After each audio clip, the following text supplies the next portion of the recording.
Hello and welcome to my dysfunctional and bizarre classroom of horrors, where I may talk about a large amount of things I may or may not have created.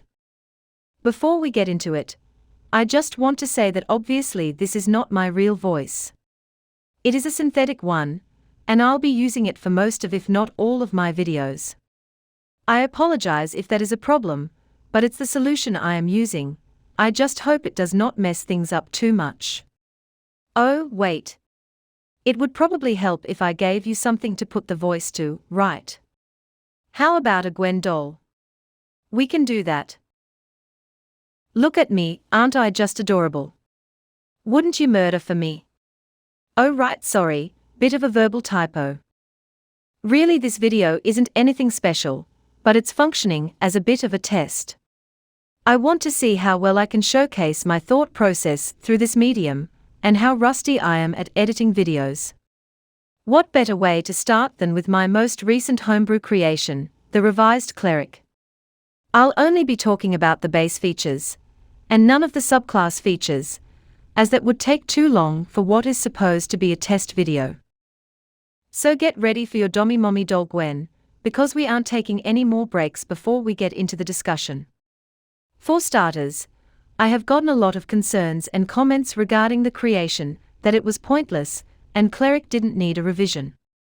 First off, I would like to counter this by saying that I don't think any homebrew made is ever pointless. Even if only one person plays with it, it was worth it to make. Second, I believe the Cleric from the player's handbook, while strong and overall pretty good, has some glaring flaws.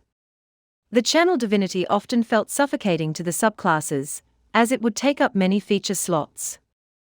Additionally, the choice of being a backline or frontline Cleric often just said, "Go frontline, you ape." With how much armor proficiency base Cleric got, and how many subclasses got heavy armor, it really didn't leave much room for a white mage Cleric build. It seems Wizards of the Coast just decided to say play a bard when it comes to that thematic. Well, some of us don't want to be emotionally scarred and horny lute tutors. Some of us want to be divine simps. Finally, I just wanted to iron out the domain progression and make divine intervention feel a lot more tangible rather than the immense level of vagueness that the base one provides. So to begin, we need to talk about the spell casting and proficiencies gained. You'll notice that these two things are largely unchanged, with some key exceptions. I purposely removed some spells Tasha's gave to Cleric in the variant, as I felt they were too strong, and I removed some of Cleric's armor proficiencies.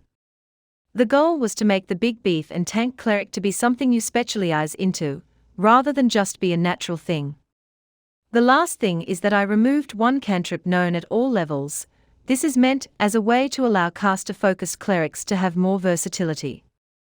The next thing to discuss is your faithful path. I think it's very clear the goal of each missionary isn't a sex position in this document, but rather the title for the skill monkey Cleric, meant to be a face like a rogue or bard. They get a variety of abilities that either give them new proficiencies, or boost their current ones. Priest is meant to be your traditional white mage Cleric.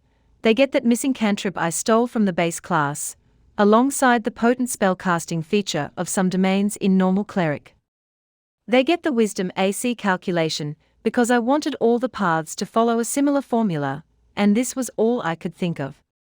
It doesn't fit that well, but I still think it works to represent their deity protecting them, rather than their dexterity. If you disagree, well, sorry, bite me. Saint is your frontline and melee Cleric. They get a wisdom version of Hexblade's bullshit alongside the medium armor proficiency I stole, while getting the divine strike feature at the later levels. Not much to say, aside from the wisdom attack rolls, it's just getting stuff that was originally in base Cleric. All are meant to serve as a way to expand the role and thematic of your Cleric while still being completely free to choose whatever domain you want. Some domains are still slightly geared towards certain roles, such as Forge being a frontline. However, these roles are much less restricted based on domain than the base Cleric. Next up, we have the channel Divinitys. For the base Cleric, they are in an interesting spot. Even if you are a Necromancer Cleric, you still get the Undead Bug Spray, which already is a red flag. Not only that, but channel divinities often eat up precious domain feature slots that end up taking away from the domain's potential thematic. Some are done really well in base Cleric, however most are a steaming pile of shit. Take the Nature Cleric's channel divinity for example. It makes me want to barf. You'll notice that all of these channel divinities are taken from base domains and then slightly reflavored to be more encompassing. It is meant to allow you much more customization when creating and progressing your cleric. Changing the recharge time to a long rest rather than short rest was a bit of a last-minute decision that may have been done in a sleep-deprived state. It is subject to change. Since we are not talking about the 13 fucking domains in this video. Seriously, why does Cleric have so many subclasses? Druid only has 7. This is some animal racism, if I've ever seen it. Anyway, the final thing to discuss is the capstone, which is the divine intervention. It was moved from level 10 in order to put a domain feature there, and now it is solely here.